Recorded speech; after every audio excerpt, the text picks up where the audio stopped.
That's it. We're live now. We are live. My name is Gary, I'm Jeremy. and we are the Paranormal Bikers.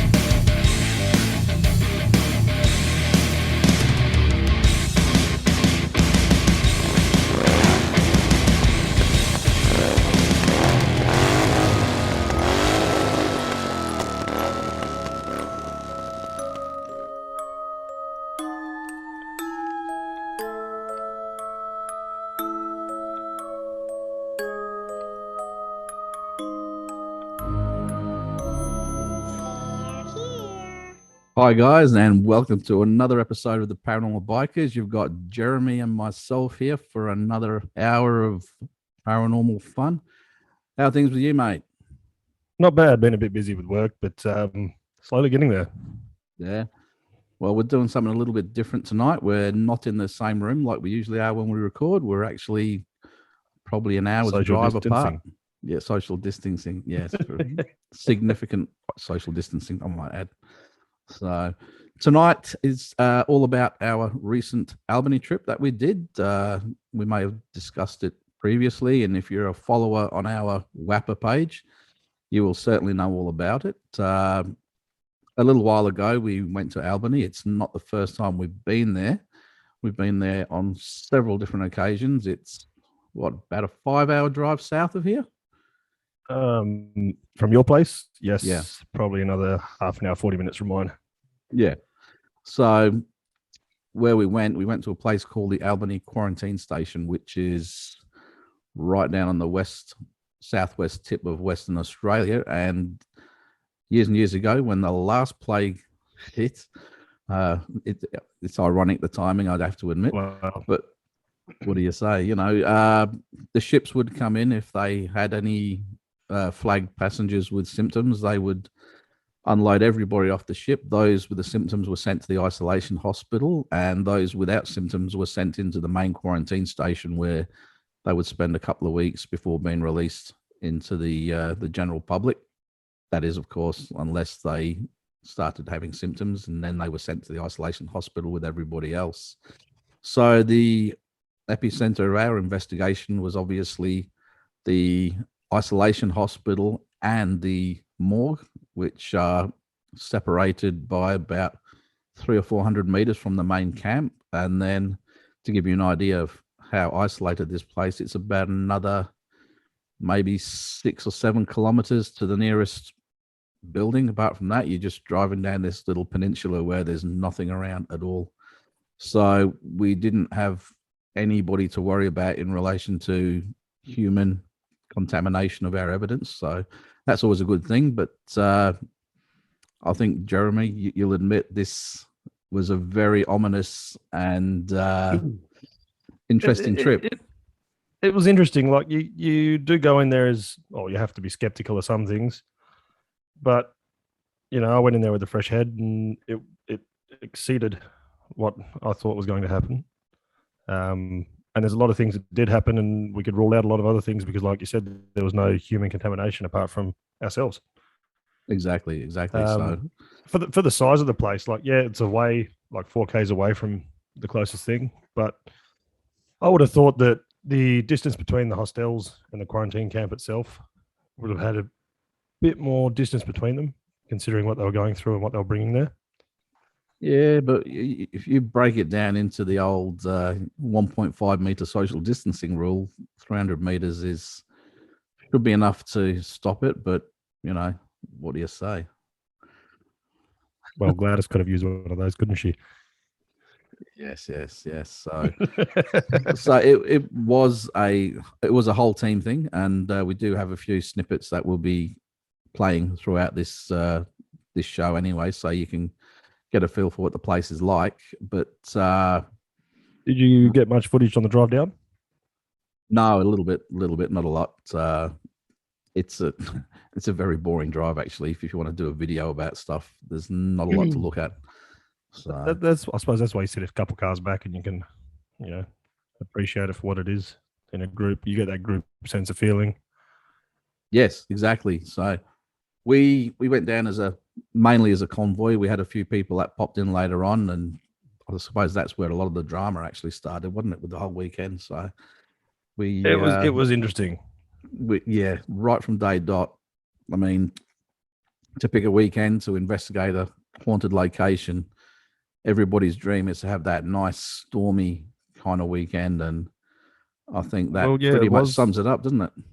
there was a stormy weekend, not just weather-wise, but a few things. Cars breaking down, trying to get back and forth to town. Investigations being compromised because of things happening. Yeah, it was a doozy. Yeah. Well, like I said, the first time we visited there was, oh, geez, that's been probably 10 years ago, 11 years ago now. And we had a few different people in the group back then, because obviously we're about 12 years old now, WAPR, thereabouts, 12 years, yeah, about that. And we did things a little differently back then. Obviously, we refine things as we go. The original one, which I'll play a little bit of a video from in a few minutes, we were actually doing a board session down there. And you know the video, you've seen the video. What happened was our psychic actually invited spirits to come forward, and not only did something happen, which you'll see on the video, but we got basically 3 points of validation in that we witnessed it with our eyes. It was picked up on a tri-field meter. It was picked up on the K2 meter. It was picked up on cameras. So, and the timing, you cannot deny that she invited spirit to come forward. The board started to go, everything started to happen, and the direct doors that go from the building that we were in to the cemetery burst open. So I'll play that video for you in just a moment. But we had lots of similar sort of activity last time as well. Yes, we did. And luckily we had some insider knowledge of you being there before. We could set up the cameras in convenient locations to where things had happened previously. So your setup in itself, I enjoy that. Getting all the cameras out, getting it all ready, trying to find your best vantage points to capture the information as much as you can without getting interference. Yeah, well, I mean, luckily for me, when we set it up this time, I made sure there were cameras on both sides of the door so you can see it wasn't anybody playing with the doors. So that was a good thing for us to prove that there wasn't anybody actually messing around with the doors. Are you able to run? Sorry, are you able to run people through what sort of equipment, video capture wise, that we take with us? Or yeah, well, basically this week, this trip that we went on, we had a couple of SLS cameras, which most of you guys that watch the shows know what the SLS cameras are all about. Obviously, we were running full spectrum cameras, UV cameras, infrared cameras, night vision cameras, and we had a 8-camera DVR setup, which recorded obviously color through the day, and then it flicked over to infrared night vision on a nighttime. So we tried to cover all our bases with the different light spectrum phases. And we were running obviously EMF meters, a few different things like that. We had a parabolic mic that we were using in conjunction with some EVP sessions. Mel meters, all the usual stuff that you would normally take on any sort of hunt, I guess. And we're always out to try a few new things. I think we used the PX, which is like the Ovulus. We tried sort of a spirit board sessions, but well, not spirit board, the spirit box, you know, the radio, the spinning radios. I mean, yeah, it's very, very controversial, but we'll discount most of the shit. But if it's but I suppose when you're using a lot of gear like that, though, you kind of cross out things here and there when certain things pick up. You know, say if you're using your necrophonics and you hear something and you think it's a name, you've got your other things around that can capture something set in that room through EVP or through your K2. You can capture the light, I suppose. So it kind of discredits and credits at the same time. Yeah, that's it. We don't want to obviously present anything that's false. So we will discount anything that we can. And then obviously whatever's left over is what it is. So Look, before we go any further, I think we'll run the video from the first time we were there, which I do believe was around 2010, 2011. I think there's a date up in the corner of the screen that you'll be able to see. So have a watch and see what you think of this bit. Is there anyone else here?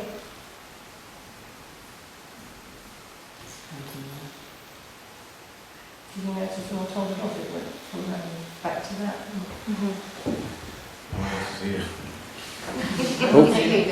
We've got K2. What the hell was that? Who opened that? No one. Nobody? Can you see anybody there? If you're told it off, it went from that back to that.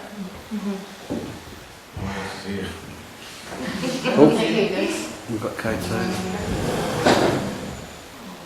What the hell was that? Who opened that? No one. Nobody? Can you see anybody there? Open the door for us. We told people that you could open the door, and you did open the door. Holy shit. Oh shit. Now can you close it for I've got chills? So do I. I've got chills. Oh god. Oh. Now can you close it? Come on, close it like you've done for us before. Oh. Wow. So that was pretty cool. It is. It kind of makes me wish that I was around with WAPR a little bit before than when I joined. I wish you were there as well, mate. I think any group that's out there will obviously attest to the fact that group dynamics change very much over the years, and most groups don't last more than a couple of years before they fritter out. And we've been going for, like I said, maybe 12 years now. So we've gone through quiet phases where we've sort of gone off social media and we've just got stuck into residential cases and things. But a couple of years ago, I think we decided to step it back up again and get straight into the old public ghost hunts, bring people out from the public to expose them to it all, as well as putting ourselves back out there for residential cases and, doing what we do.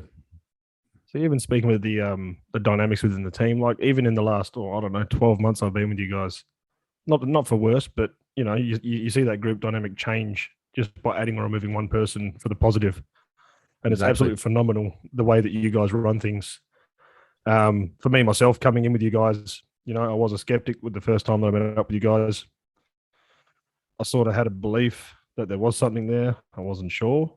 But, you guys said, all right, well, you look at things this way, that way, you start to judge things for yourself. You discount where you think human error could be.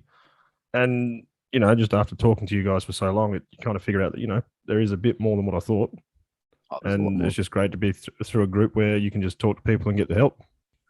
Well, I think that's originally what we actually started the group about, was just a safe place where people who are interested could all have a good chat and discuss all things paranormal without being persecuted as we do. I mean, it's not like the old days where you get strung up or stabbed with a pitchfork, but people will try and make fun of you and things like that.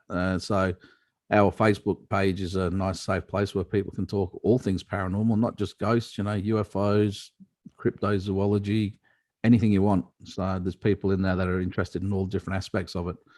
So that's what it was all about when we originally started the group. So we don't try to change from that as much as possible, although we are refining the way we do things. As you know, the way we do public hunts has changed a lot over the just in the last couple of days. And then just in the last couple of days, it's changed quite a bit as well. So you learn things when somebody comes in and does something totally unexpected. You've got to deal with it, and then you take what you learn from that situation and move it forward, so that hopefully we get a much better outcome for the people that come out on the public hunts with us. I suppose it's just the art of refinement. Yeah, that's it, basically. So anyway, getting back to what this show's all about, which was our Albany trip, we'll run you through a little bit of how it all started out. So we all met probably 10 o'clock on the Friday morning at a place that was central to where we all are before we hit the road down to Albany. So we went in a convoy. We all had our walkie-talkies going. So as you all do, you have a bit of a laugh and a bit of a joke on the way down there. Oh, there was a lot of banter. There was a lot of that, and a lot that we could never actually play on a public video like this. Would probably get taken off platforms. Yeah, exactly. So we got down to Albany to the quarantine station where we were setting up our base, and my son, who was actually coming along with his friend, but he couldn't get time off work, so they were heading down a bit later on. And it turns out they had to drive into the night a little bit. Now, the road from Perth to Albany is basically it's a 5-hour drive, and there is nothing there. So we get a Trees, lots of trees. Lots of trees, yeah. So I get a phone call about 7 o'clock to say my son's broken down somewhere in the middle, and that was a bit of a sort of devastating thing and a very ominous way to start the whole adventure, I guess. Now, because I was the point of contact, I couldn't actually get away. So Jeremy kindly volunteered to do the run out to try and get my son's car going, and got it going for a little bit before it died in the bum. And you end up giving them a lift back, didn't you? Oh, look, you do what you do to look after your own. Well, that's it. I mean, we're a tight knit group, so it's really good. Look, at the end of the day, it was another place to just have a chat about paranormal things with Josh as well on the way back through the car ride. You try and lighten the mood a bit. Someone falls asleep in the car, you start putting flowers in their hair. Look, it may have seemed like a burden to some people, but it honestly wasn't. It was just a whole other experience to add to the whole Albany trip. Oh, look, and in many respects, thinking back about it, it was a sign of how things were going to go. Now, the first night, I guess for me, was a bit of a write-off because I was worried about Josh, and it was pretty much a write-off for you because you didn't get back until a lot later. And we were actually investigating the jail that night as well. Yeah, but I was lucky enough to have Bear, Little J, and Mark with me, and Karen as well. We got to the morgue just a little bit earlier before anything happened, just to test the waters. So, I might have missed out on an hour or so here or there, but it kind of made up for it. Yeah, well, that's it. So our first night, I think we did the jail, and it wasn't the most active. In fact, the 3-4 times that I've been there, it's never been ridiculously active, maybe just the tiniest little bit. So there's nothing really to worry about there. No, and then we got back, didn't we, to the base quarantine station, and it kicked off more or less as soon as we rolled up. Yes, I suppose it was the perfect weather conditions for that. Stormy, windy, rainy. Yeah. I suppose, and then you start with the everyone feeling a bit antsy with having someone that needed help. Then you start throwing all that stress around as well, and it just kind of all combines into one big mess. Yeah, which is great for trying to find anything. Well, I mean, the other thing as well is everybody was sort of put off tilt, I suppose, which the emotions were running a bit high with everything that was going on. So, of course, you add that in relation to the storm that was happening as well, and you've got all kinds of weird stuff happening. It was a lot like walking on uneven legs. You'd step one way and one thing would go another 10 different ways. Exactly. The communication was good there. Using the walkie-talkies in place. It's not that anyone wasn't listening, as in communication was over the radios. But a lot of different things went on. Yeah. Well, like I said, so we went back out the next day. We got the car sorted out, so that was all good. So everybody was fully engaged for the second night, which was the quarantine station itself. Now, we had fully intended to record this whole show down there. So what we were going to do is we were bringing people in 2 by 2, and I think we had 3 teams set up on the night.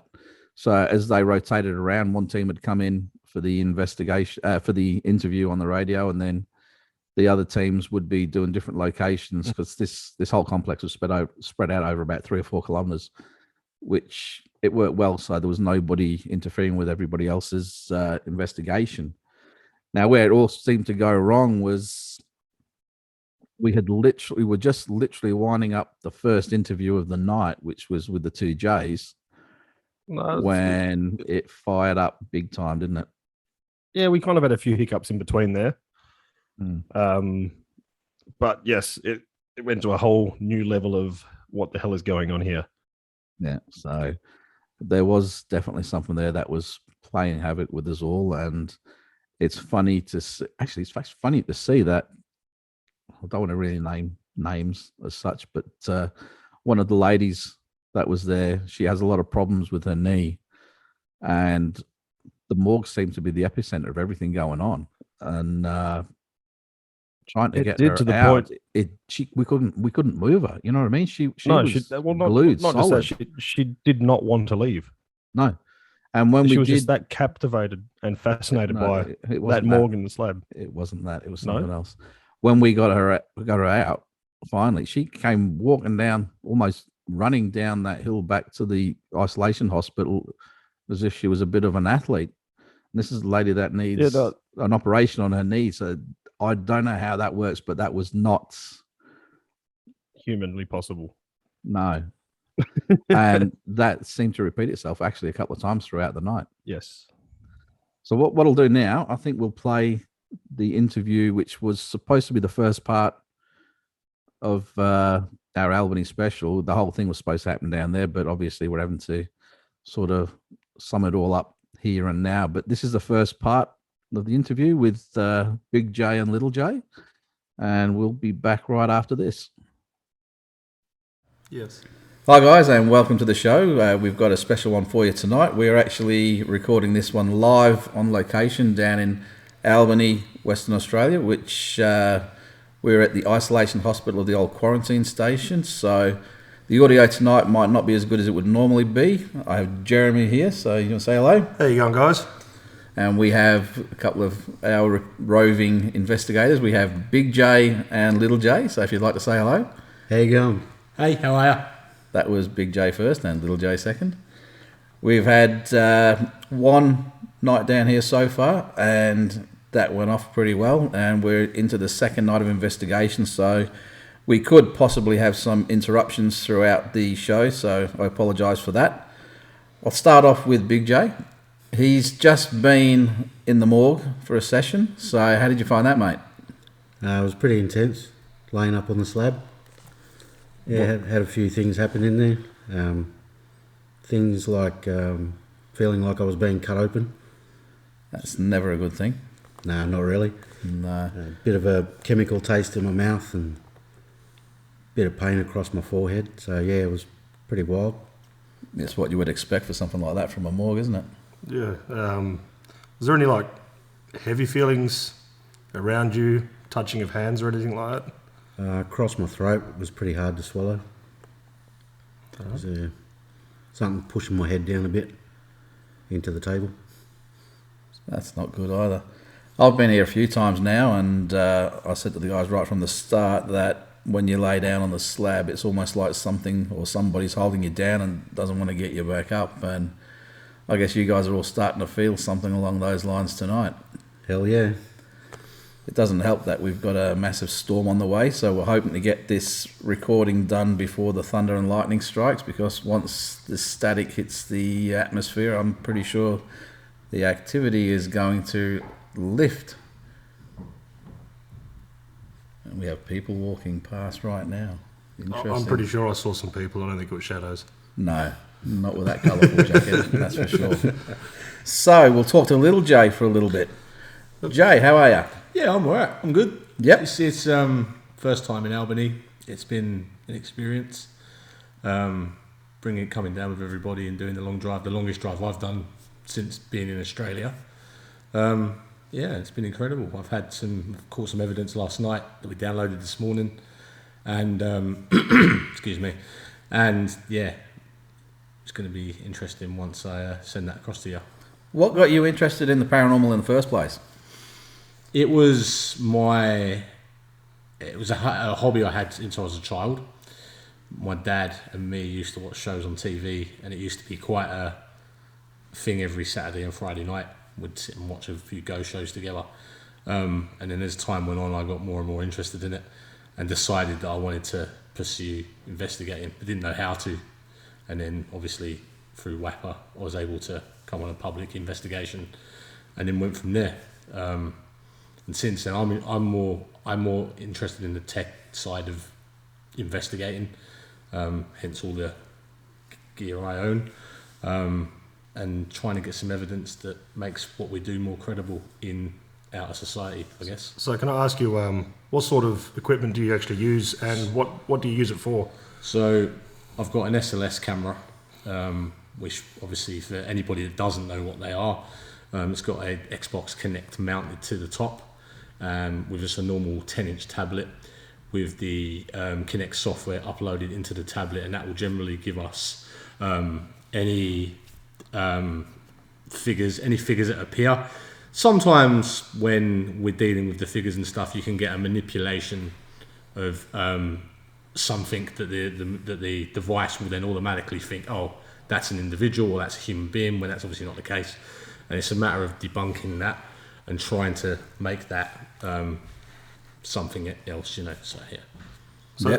So looking at some of those videos, do you kind of like dismiss certain things if they're in certain places it doesn't look quite right, or? Yeah, so you can look at certain things, like you might have like plants and trees in the house, which it will make it, the machine will automatically think a human being is standing in the corner, and quite often, but it will be very static in the way it stands. And obviously if you move it out into the open air or against a wall or something, which has obviously happened during the duration of why we've been here, you're able to then give that further credibility. Whereas if it's in the shape of whatever is in the corner of the room, then you kind of got to be on the edge, on the side of, well, okay, maybe it's not what we believe it to be. All right. Big J, what is your favourite piece of equipment you like to use on an investigation? Just my own feelings of my body around me. Well, that's a very credible thing. I've always said, and anybody in the team will vouch for this, I say the human body is the best instrument for any kind of paranormal investigation. It picks up on all the things that the gear that we're out to look for. The only difference being that obviously the electronic equipment actually records it, so we have a visual or an electronic record, I suppose, of what we're actually picking up, which is something we can use to validate, obviously, the human experience itself. Just got to have that credibility behind it. That's it, exactly, yeah. Yeah, I just see that your own personal body feelings won't lie to you. No, they won't, but then you've got to try and explain to someone else Yeah, well, how, when, who, what, and what. the way I look at the game, if they don't believe me, they don't believe me. I know what's real and what's not. I Exactly. think you're always going to have skepticism around what we do, and that's where the tech comes in really handy, because they go, well, unless I'm seeing it, unless there's unexplained, I can't explain it, then, you know, you err on the side of, well, if it's unexplained, well, Well, I suppose you've still got to go in with that sort of scepticism, even though, I know myself, we go in this and research with WAPR. I still kind of go to some places without scepticism. Is it something really there? Are people telling the truth? Who I knows? guess you've got to debunk things before you can then start going, well, that's paranormal or that's unexplained or whatever. You've got to look at, you know, doors opening, windows closing, gusts of wind, you know, air conditioning units in houses, that sort of stuff, before you're able to go, well, that's definitely paranormal, you know. And also looking at people's experiences, because like you said, the human body is a unique thing and everybody's different in a way that we take intake and take out. Our subconscious takes information in a lot differently. So everyone's experiences are going to be unique to them. And that's when you go to a location, especially a location like it's residential or something like that, that's why that's as vitally important as well. Mm-hmm. Yeah, if you watch most of the TV shows, if you were to put a psychic in there who uses solely their psychic ability to pick up on things, you're going to have a very, very, very boring TV show.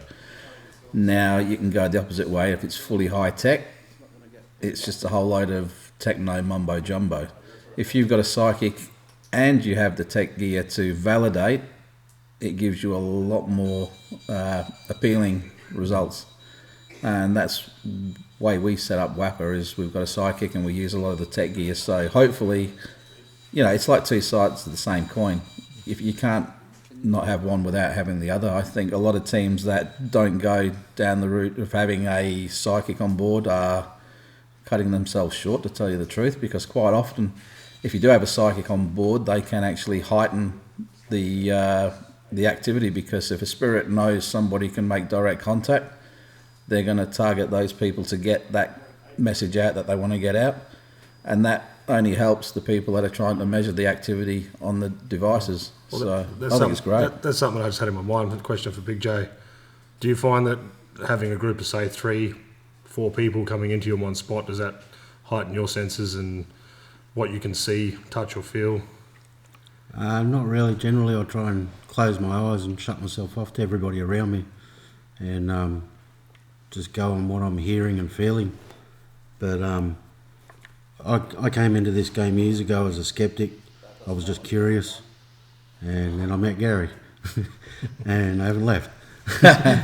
How long ago was that, mate? That's got to be over 10 years Oh, ago. well now. over 10 years ago, yeah. So, Little J, is there any other equipment that you personally use yourself that you find as a sort of credible source as such? Excuse me. Yeah, so I use a voice recorder as well, just a standard voice recorder, but I also listen live. And also recently acquired a parabolic microphone as well, which just allows us to further enhance what we're listening to on an EVP front. And it does give us more credibility and furthers the visual evidence that we're gathering. So we're able to marry the two up and have more accountability when it comes to actually publishing the footage or the evidence that we are able to show people. That's good. That's good. And it's dead right as well. So what do you think of the Albany Quarantine Station as a location? She's alive. Is that the correct way you want to put it? Well, it depends on how you define alive. It's not breathing, but it's alive. Yeah, she's isolated for sure. A lot, I think, went on here that is unexplained. A lot of it's undocumented, I believe. There's a lot here that's not in the public domain, I feel, and it's down to groups like us to try and find out a little bit more about it. Well, not just that, like the guy said when we first checked in here, we asked if he had heard of any stories or seen of anything, and him himself, he goes, the only thing he heard was thumping one day, and he figured out it was just a kangaroo jumping on the porch. Whereas he said there's been other people, like an Aboriginal elder that was here. He swore black and blue that he had a child climbing on his bed. He ended up packing his swag up and sleeping outside underneath the tree. That's also, I mean, this is why accountability of what individual people's occurrences and experiences are what's vital. Because one guy that's skeptic who lives on site, if you lived on site here, regardless of who you are, whether you're a skeptic, a believer, or whatever, you're on your own a lot of the time. You're going to dismiss a lot of it, or you're going to try to dismiss a lot of it as being wind or being doors closing because of where you are. So you'd go insane. You'd go mad if you didn't, And being here on your own all the time, everything had just seemed normal after a while. So I mean, I spent a short time here today, as I was saying, by myself, and you forget you're here completely alone, and then you remember when things start happening. You go, oh, hang on. That can't be anybody because I'm actually here, and it's just me.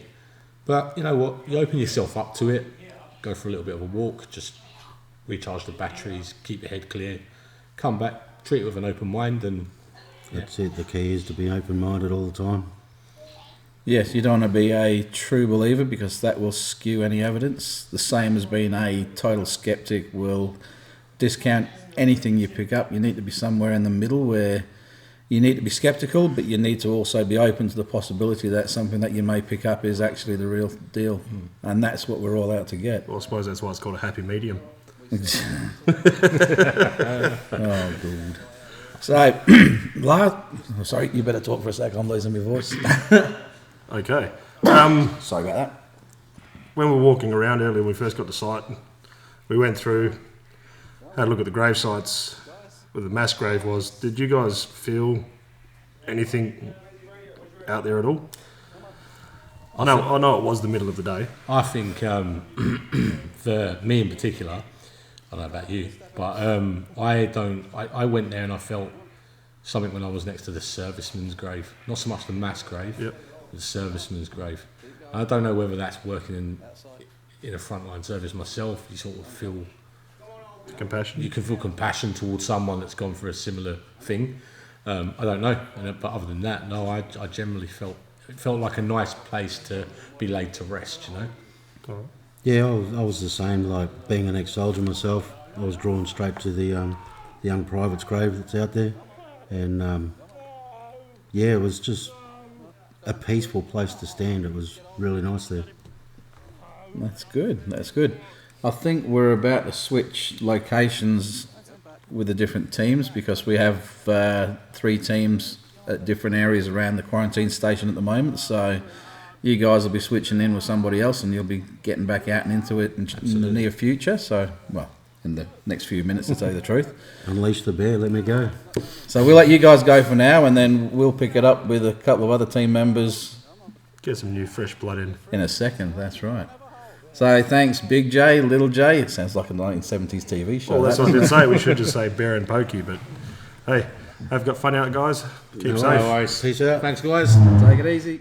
So there we go. Yeah, it was just after that when everything really started to pick up. Yes, I'm glad we did get some sort of recording down there. Try and get sort of some atmosphere on the microphones.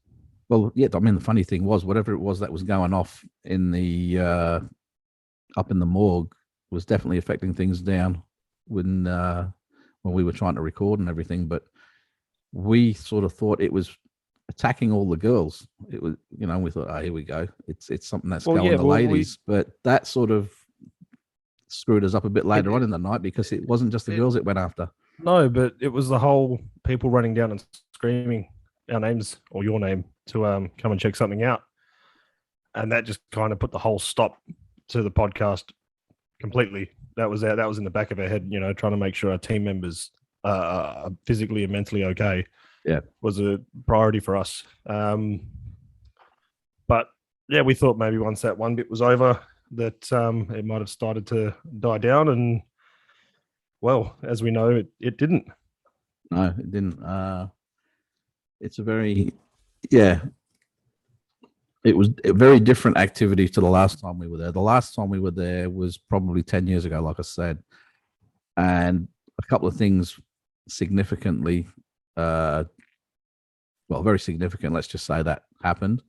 But the majority of the activity we had was from child spirit that were just curious and playful. But there was one sort of darker one there, which it had a crack at me, and it actually had another crack at me last time we were down there. And obviously, it had a crack at a few members of the team, and it messed with everybody's heads. So when you go out in a team situation, I think it's something that you all have to be aware of, is that you need to keep an eye on your team members and know them well enough to know when they're not acting like themselves, and remove them from a situation as quickly as possible, so that obviously number one is the safety for everybody on your team. Look, that's something I have to commend you on. You know, before we did actually go into the morgue ourselves, you said to us, be vigilant, be careful of each other. One thing happens to one person, we're all out, and keep an eye on each other. Yes. And thanks to you, you actually noticed something before the rest of us did and made the call. Yeah, I mean, yeah, I'm so not. It was. You go. It was this extremely surreal event. Like looking back on it now, it's like, wow, that actually really did happen. Yeah, it is. I mean, you can watch all the films you want with possessions or, you know, We weren't going to use that word. Spiritual influence.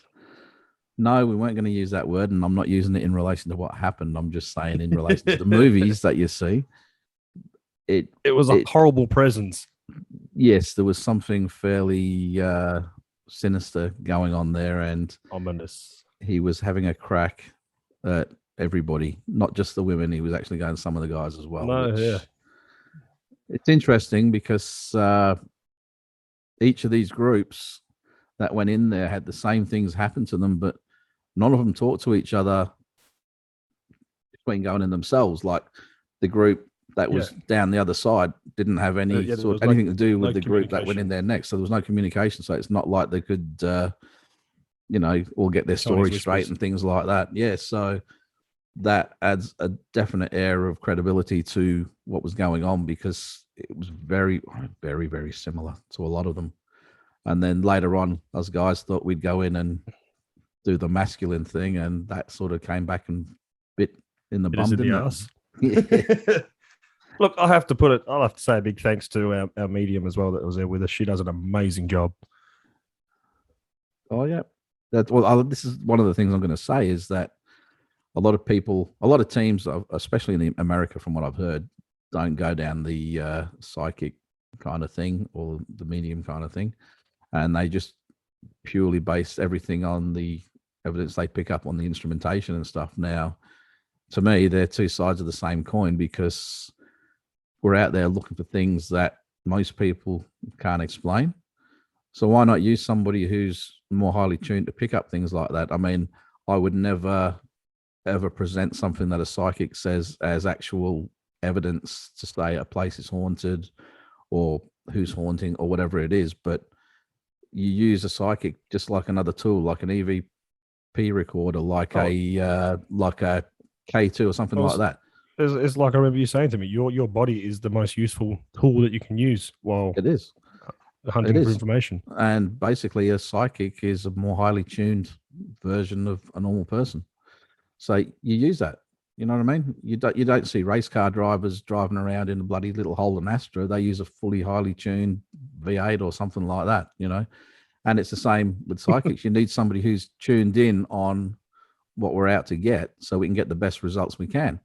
And I've actually found over the years that if you use a psychic, the fact that they can sense somebody can, you know, pick up on them, that's enough to kickstart the interactions and things like that. And that's what we need to start capturing things on the evidence. So no, I will never use this.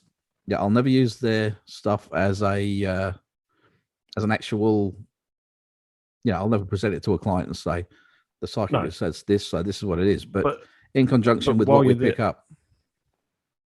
Well, yeah, exactly. Conjunction what you pick up, you know, it's just validating something that we've caught. Yeah, exactly. So yeah. Did you want to go into the experience that we had in the morgue, or anything that comes to mind? Well, we can go into it just a little bit. Like I said, there were two groups, I suppose, that were predominantly females, and then there was a group that was predominantly male. So the two female groups went in there first. One of them, actually, my wife was in one of those groups, and she got affected by what was going on as well. But it seemed to target one person out of each group. Obviously, whatever it could have its best results at sinking its teeth into. And it wasn't just a physical attack. It was a full blown, not a possession. I'm not going to say possession. No, but it was a mental sort of side of things. Definitely influencing and definitely trying to overrun someone's thinking. Yeah, I just don't want to say possess, but no, but it's an overrunning of someone's emotional feelings and being, I suppose. Yeah, I mean the people that were affected certainly weren't acting like themselves, and then there were several. Yeah, and it was just blank expressions on their faces. You could just look at them, you could see it wasn't them. So, look, you know, whatever. In some of the footage you got, it's like when you turned to me and said, you know, you said about Bear, you're not you, step back. You know, you can blatantly see that his face, that was not his face. No. It was completely washed. His features looked distorted. It was different because I'd never ever experienced anything like it in my life. No. And you know, it's one of those places where I guess it's open to the public. You can camp there at any point, but unless you're actually specifically chasing this kind of activity, you would be able to dismiss a lot of it. But because we were sort of, again, using that word tuned in, we were tuning in to try and pick up on that. So once it realized what we were doing, he just went game on and he went for it. Yeah, see, like that's, you know, the night before, myself, Bear, and a couple others went up to actually, no, it was just myself and, Big J. I'm pretty sure it was. We went up there just to have a look ourselves, and Bear laid on the slab. Now, I've got some footage that I've got to go through from that time. We had the EVP, we had a K2, and my camera rolling. There's certain things, a sequence of things that had happened. And then he was laying there with his eyes closed. He would hear a noise. I'd ask him what he heard. He heard such and such and would say it. I'd check my EVP and it come up with something through the EVP that we picked up on. To the point where I went back down and we grabbed Mark with his mel meter. We then went back up on there. I thought, oh, I'll have a shot to lay on that slab. It got to the point of being pinned down on that slab myself laying there that it felt like someone was using me as a cadaver. I had feelings of people's hands pressing on my shoulders, moving my head out the way. It felt like I had a drip put into my right arm. And to the point where the mel meter started going nuts when I said I had someone standing over my left shoulder. It got to the point that the noise it was giving off was the same noise as when someone actually touches the probe on the end of the mel meter, if you know what I mean, the antenna. Yeah. And at that time, I just called it, hopped up. I had to get out of that room. There was a state of urgency that was flowing through my body that I had to get out of that place. And to the point where my arms felt sore and heavy. I couldn't walk properly, but yet I had to get myself out of there. Now, that had nothing compared to what happened later. But it just goes to show that the first night, it wasn't as bad. The second night, it amped up. I suppose the weather did as well. Just goes to show, though, like you're saying, with the tensions running high and everything else that had gone on that second night, it was just a party. Oh, not for us. Well, I suppose No, it was, I guess, because we sort of reveled in it, but it wasn't like, you know, party balloons and poppers and things like that. It was No. It was a good night for us. So, and I know there's a lot of people Evidence wise got really affected by what was going on up there. So it'll be interesting because I am looking at going there again next year. So we'll see if we can get people to come. I'm still processing stuff myself, and it's been over a month. Yeah, that's it. So yeah, so I've got a little bit more footage that we're gonna play now, and we'll probably use that to lead out of the show.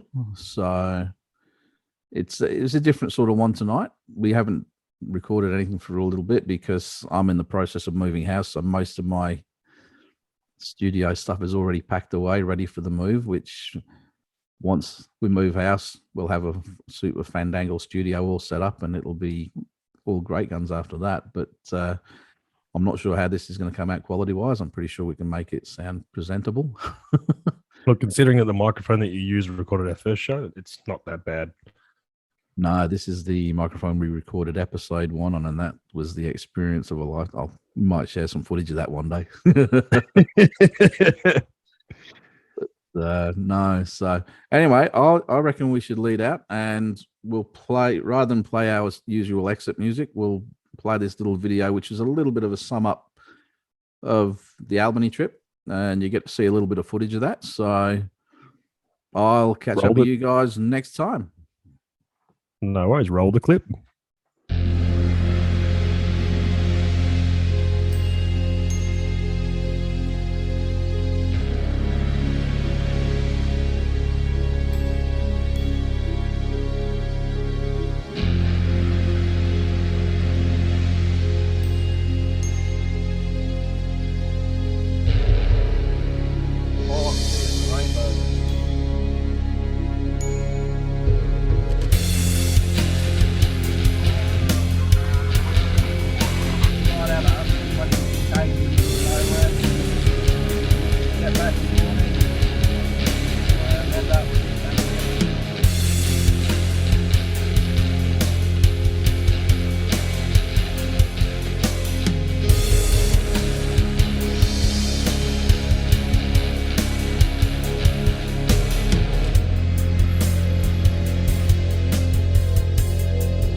Jay. Step back. Jay. Step back. Jay, come on, mate.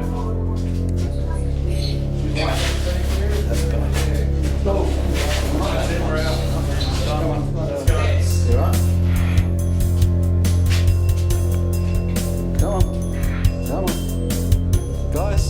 Guys. Come on. Come on. Come on. Come on. Come on. Come on. Get him.